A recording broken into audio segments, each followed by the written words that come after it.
Chapter 10, page 27 through 30. The performance space. Charlotte basically didn't stop talking as we headed down to the second floor. She was describing the play they had put on last year, which was Oliver. She played Oliver, even though she's a girl. As she said this, she pushed open the double doors to a huge auditorium.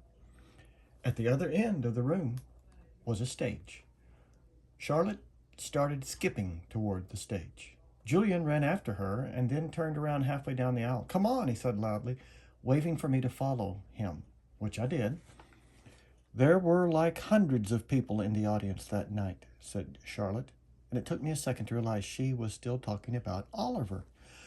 I was so nervous. I had so many lines, and I had all these songs to sing. It was so hard. Although she was talking to me, she really didn't look at me much. On opening night, my parents were all the way in the back of the auditorium, like where Jack is right now. But when the lights are off, you can't really see that far back. So I was like, where are my parents? Where are my parents? And then Mr. Resnick, our theater arts teacher last year, he said, "Charlotte, stop being such a diva." And I was like, okay. And then I spotted my parents, and I was totally fine. I didn't forget a single line. While she was talking, I noticed Julian staring at me out of the corner of his eye. This is something I see people do a lot with me. They think I don't know they're staring, but I can tell from the way their heads are tilted. I turned around to see where Jack had gone to. He had stayed in the back of the auditorium, like he was bored. "We put on a play every year," said Charlotte. "I don't think he's going to want to be in the school play," Charlotte said, Julian sarcastically. "You can be in the play without actually being in the play," Charlotte answered, looking at me. "You can do the lighting. You can paint the backdrops." "Oh yeah, we'll be," said Julian, twirling his finger in the air. "But you don't have to take the theater arts elective if you don't want to," Charlotte said, shrugging. "There's dance or chorus or band. There's leadership." "Only dorks take leadership," Julian interrupted. "Julian, you're being so obnoxious," said Charlotte, which made Julian laugh. "I'm taking the science elective," I said. "Cool," said Charlotte. Julian looked directly at me. "The science elective is supposedly the hardest elective of all," he said. "No offense, but if you've never ever been in school before, why do you think you're suddenly going to be smart enough to take the science elective? I mean, have you ever even studied science before, like real science? Not like the kind you do in kits?" "Yeah," I nodded.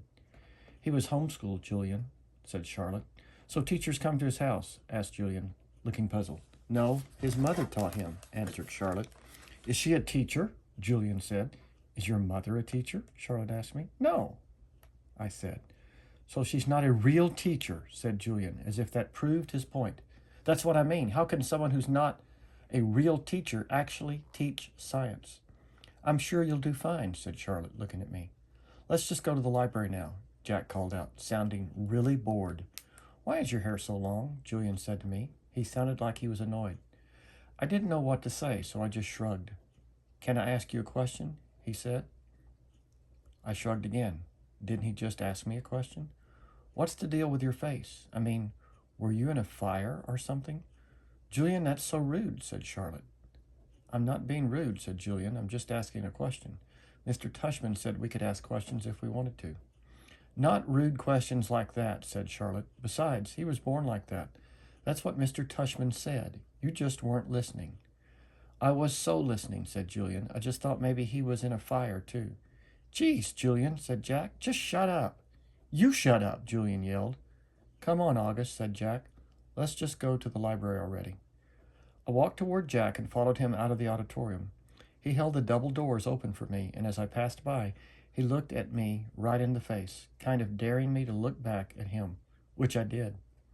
Then I actually smiled. I don't know. Sometimes when I have the feeling like I'm almost crying, it can turn into an almost laughing feeling. And it must have been the feeling I was having then, because I smiled, almost like I was going to giggle. The thing is, because of the way my face is, people who don't know me very well don't always get that I'm smiling.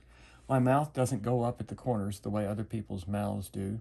It just goes straight across my face. But somehow Jack Will got that I had smiled at him, and he smiled back. "Julian's a jerk," he whispered. before Julian and Charlotte reached us. But dude, you're going to have to talk.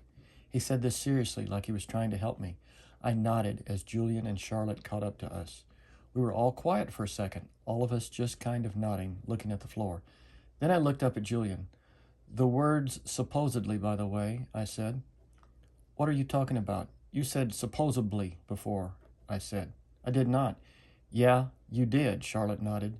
You said the science elective is supposedly really hard. I heard you. I absolutely did not, he insisted. Whatever, said Jack. Let's just go. Yeah, let's just go, agreed Charlotte, following Jack down the stairs to the next floor. I started to follow her, but Julian cut right in front of me, which actually made me stumble backward. Oops, sorry about that, said Julian. But I could tell from the way he looked at me that he wasn't really sorry at all.